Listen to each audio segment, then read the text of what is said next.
Sure. I mean, it's whenever you got to go, just let me know. No, I don't want to be an asshole. No, for sure. KO Art of Sports, we're here with the great ARIEL HELWANI. Did I say that right? Yes, you did. Hey! You nailed it.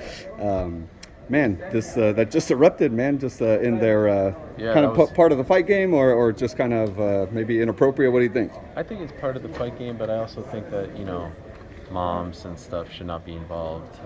You got to respect, especially a legend like Mama Woodley, who's like royalty, and if you ask me, just like one of the nicest human beings you will ever meet.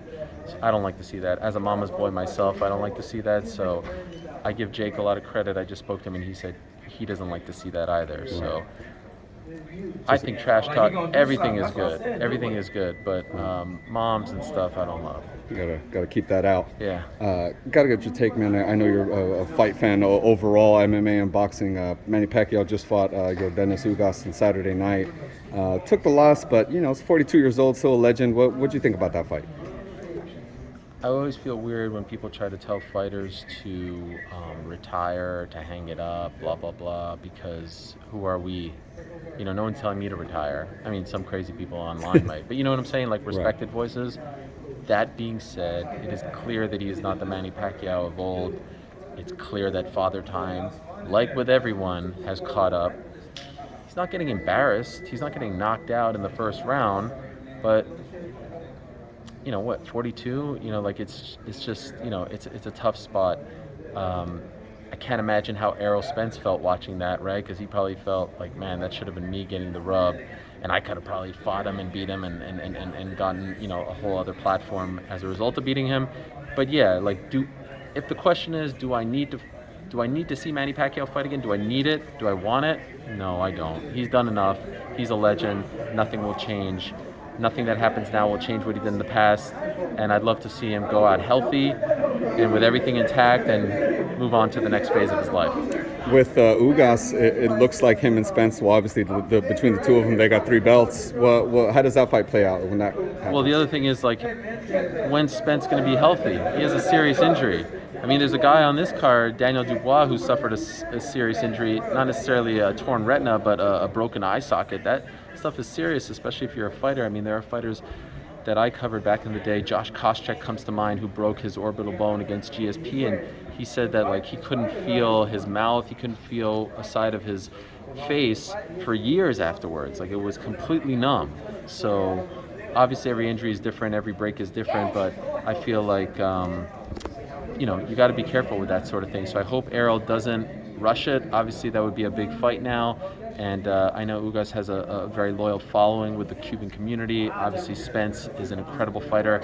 I want to see Spence Crawford like everyone else. Hopefully that happens in the future as well. But most important, I just hope that Spence, a guy who's overcome a lot already, is able to come back and be 100%. Definitely, man. Another big fight. Got to get your take on Wilder Fury 3 happening in October. Break that one down for me. Well, I think that there are certain matchups where you have one guy who has the number of the other guy.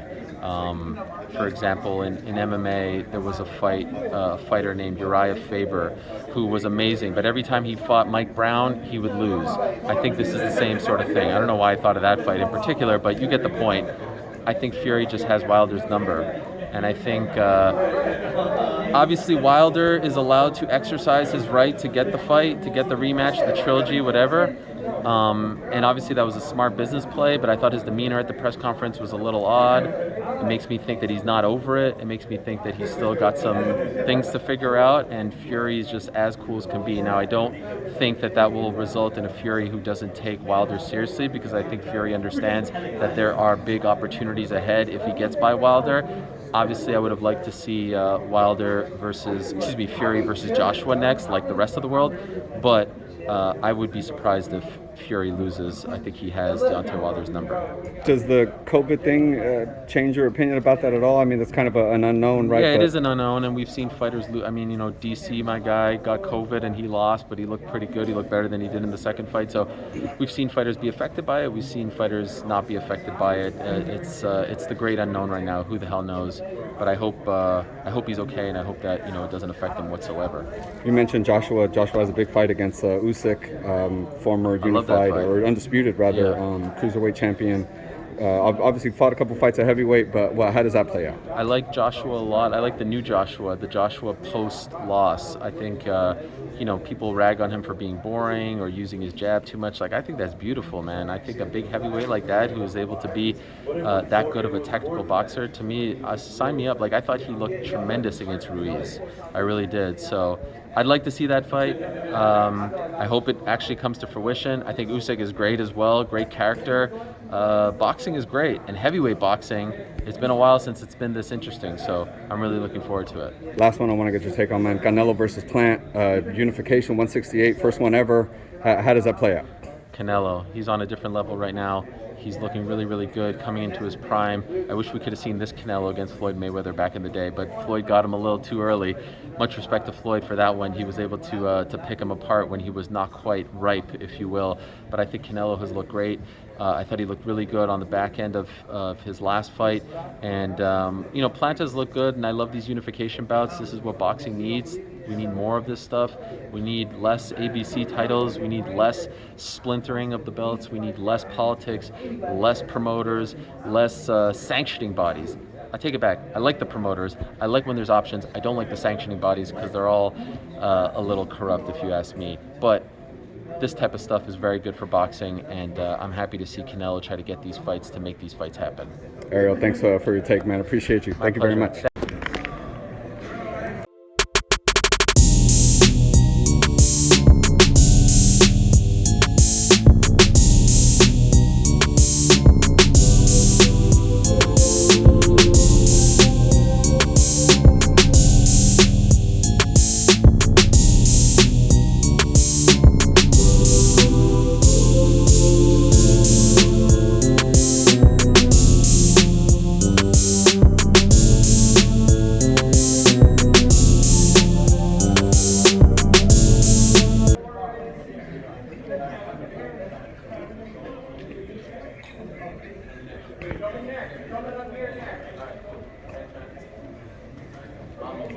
You alright?